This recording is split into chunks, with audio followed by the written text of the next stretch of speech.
علیکم ناظرین، آپ کا ہوسٹ سید طاہر علی جعفری اپنے پروگرام اندر سمندر کے ساتھ موجود ہیں۔ ناظرین، اس وقت ہمارے ساتھ پاکستان مسلم لیگ کی اہم شخصیت موجود ہیں۔ ان کا تعلق حیدرآباد سے ہے۔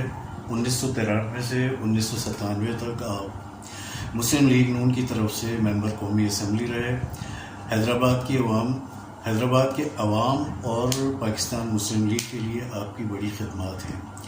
تو آئیے آج ہم ان سے کچھ گفتگو کرتے ہیں۔ بہت شکریہ صاحبزادہ شبیر حسن انصاری صاحب، آپ ہمارے چینل میں تشریف لائے۔ تو میں آپ سے سب سے پہلے یہ سوال کروں گا کہ پاکستان کی جو سیاسی صورتحال ہے اس حوالے سے اور اقتصادی صورتحال کے حوالے سے اگر آپ کچھ روشنی ڈالیں کہ یہ ہم کس طرف جا رہے ہیں اور آپ اس تمام صورتحال کو کس انداز میں دیکھ رہے ہیں، پلیز۔ بہت شکریہ آپ کا طاہر صاحب۔ بات یہ ہے کہ آج ملک کو جن چیلنجز کا سامنا ہے ان کا تقاضا ہے کہ تمام سیاسی قوتیں انتہائی بالغ نظری کے ساتھ اپنا کردار ادا کریں اور پاکستان کو جو مشکلات اس وقت پیش آ رہی ہیں ان سے نمٹنے کے لیے ایک مشترکہ لائحہ عمل اختیار کیا جانا بہت ضروری ہے۔ موجودہ حالات میں جہاں تک سابق وزیر اعظم عمران خان صاحب کا تعلق ہے، وہ تو یہ چاہتے ہیں کہ دنیا ادھر سے ادھر ہو جائے اور زمین و آسمان ایک ہو جائیں، لیکن ان کو اقتدار میں ضرور لانا چاہیے۔ گزشتہ دنوں انہوں نے جن خیالات کا اظہار کیا جس میں انہوں نے پاکستان کی مسلح افواج کو بھی نشانے پر رکھا اور پاکستان کی وحدت اور سلامتی کو بھی نشانہ بنایا، وہ انتہائی افسوسناک بات ہے۔ اقتدار آنی جانی چیز ہوتی ہے۔ کل آپ کے پاس اقتدار تھا، آج کسی اور کے پاس ہے، آج ہمارے پاس ہے، کل کسی اور کے پاس ہوگا۔ یہ دنیا اسی طرح سے چلتی ہے، آ رہی ہے اور چلتی رہے گی۔ اگر آپ اقتدار کھو جانے کے غم میں اتنا نڈھال ہو جائیں گے اور اس قدر غمزدہ ہو جائیں گے تو پھر آپ سیاست میں رہنے کے قابل نہیں ہیں۔ اس لیے کہ یہ پاکستان کی تاریخ بڑی غمناک بھی ہے اور المناک بھی ہے۔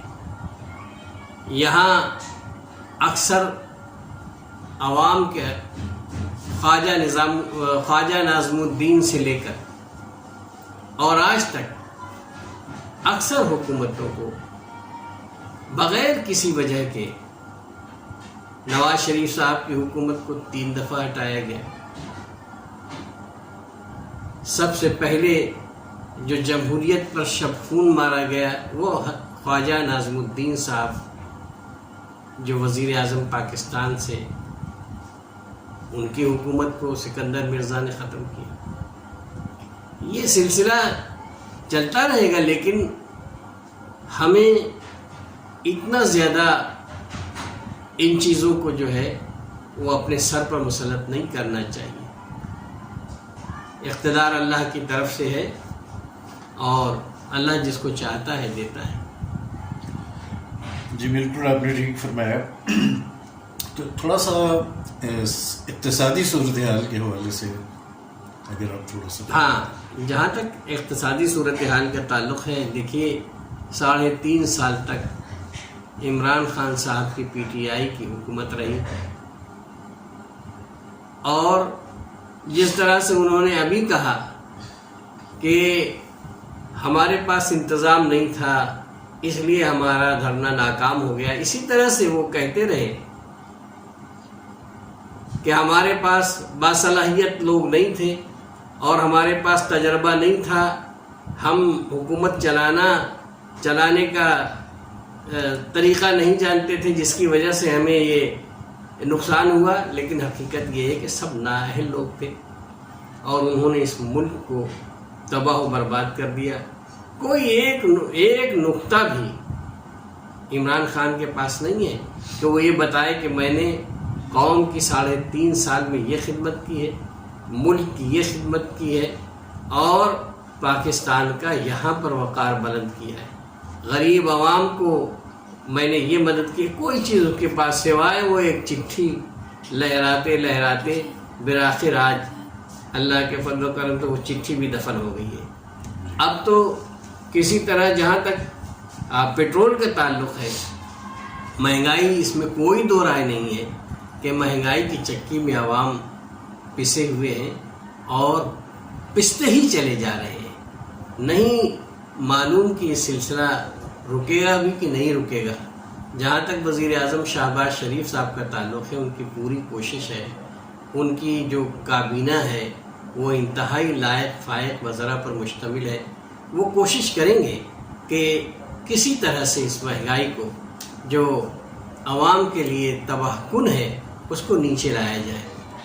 قدر چینی کی قیمت نیچے آئی ہے اور انشاءاللہ ابھی یہ گندم کی آٹے کی قیمت بھی نیچے آ جائے گی. عوام چاہتے ہیں کہ انہیں روز جو اشیاء خورد و نوش ہے وہ سستی میسر ہو، وہی نہیں ہو رہی ہے.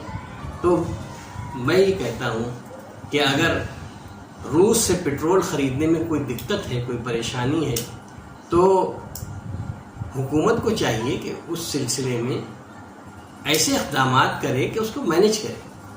اگر کہیں پر رکاوٹ ہے تو اس کو دور کرنے کے لیے کوشش کرے. جس طرح سے بھارت نے روس سے پٹرول خریدا، ہم بھی کوشش کریں کہ ہم بھی بھارت سے لیں اور دوسرے ممالک سے جہاں سے پٹرول ہمیں دستیاب ہے ہمیں لینا چاہیے. مفتاح اسماعیل صاحب نے تو CNN کو کل انٹرویو دیا تھا، اس میں تو انہوں نے فرمایا کہ جی ہم پابندیوں کی وجہ سے جو ہے روس سے پابندیاں جو ہیں پابندیاں لگتی رہی ہیں. پاکستان پر جب ایٹمی دھماکہ پاکستان نے کیا تب بھی تو پابندی لگی تھی، لیکن عوام پر تو کوئی اثر نہیں پڑا تھا. اگر آج پابندی ہے تو اس کے لیے کوئی انتظام کرنا چاہیے، کوئی مطلب یہ ہے کہ اس کے لیے کوئی طریقہ اختیار کرنا چاہیے. اگر چلو ہمیں روس سے تیل خریدنے میں، پٹرول خریدنے میں پابندیوں کا سامنا ہے، تو اور بھی کوئی ذرائع ہیں جن کا مطلب اجرا کرنا چاہیے، جن پر جو ذرائع جو ہے ان کو بروئے کار لانا چاہیے.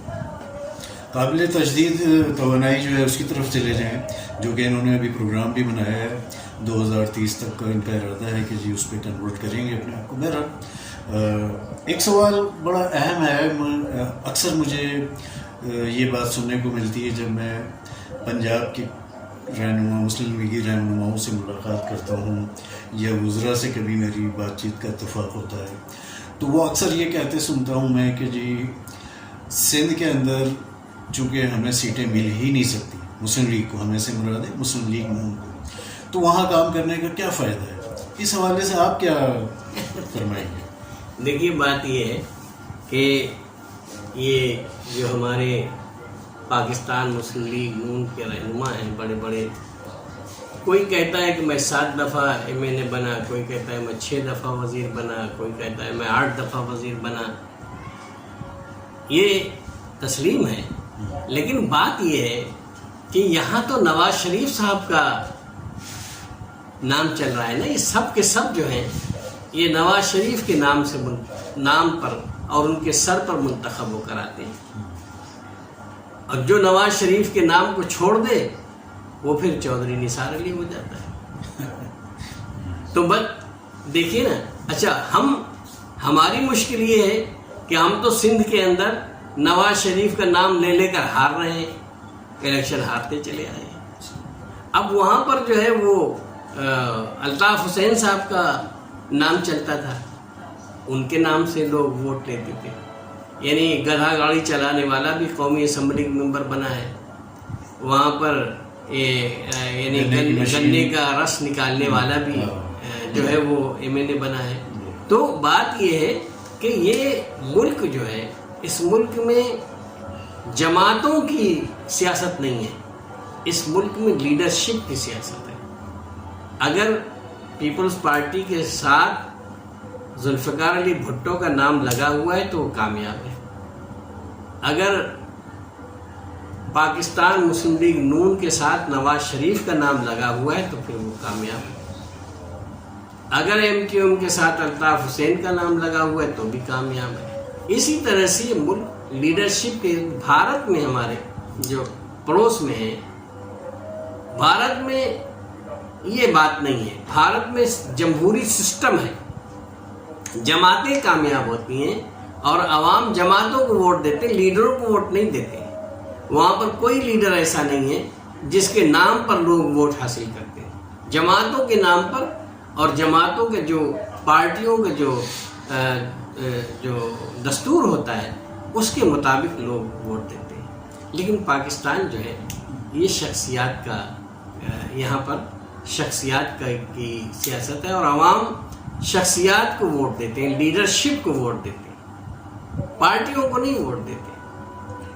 یہ ہے فرق پنجاب میں اور سندھ میں۔ بالکل آپ نے درست فرمایا۔ آپ کا مطلب کہنے کا یہ ہے کہ پاکستان مسلم لیگ کی جو قیادت ہے اس کو سندھ میں ہر صورت کوشش کرنی چاہیے اور وہاں اس طرح سے ہمت تو نہیں ہارنی چاہیے نا، کیونکہ دیکھیں اس سے پہلے جو ہے وہ اچھا، اب رہا سوال، یہ آپ کی بات کٹ رہی ہے کہ یہ نہیں ہے کہ پاکستان مسلم لیگ نون کے فالورز نہیں ہیں، بہت زیادہ جو اردو بولنے والا ہے، خاص طور پر جو اردو بولنے والا طبقہ ہے، اس کی تو جماعت ہی مسلم لیگ ہے، بالکل وہ مسلم لیگ ہے۔ لیکن سوال یہ ہے کہ اس وقت ایک طویل عرصے سے وہاں جو ہے وہ پاکستان مسلم لیگ نون اپنا ورک نہیں کر رہی، جس کے نتیجے میں وہ روز بروز جو ہے وہ کمزوری کی طرف جا رہی ہے۔ بالکل تحریک پاکستان کے دوران بھی جو ہے یہ نعرہ سامنے آیا تھا کہ مسلم ہے تو مسلم لیگ میں یہی بالکل آپ نے درست فرمایا۔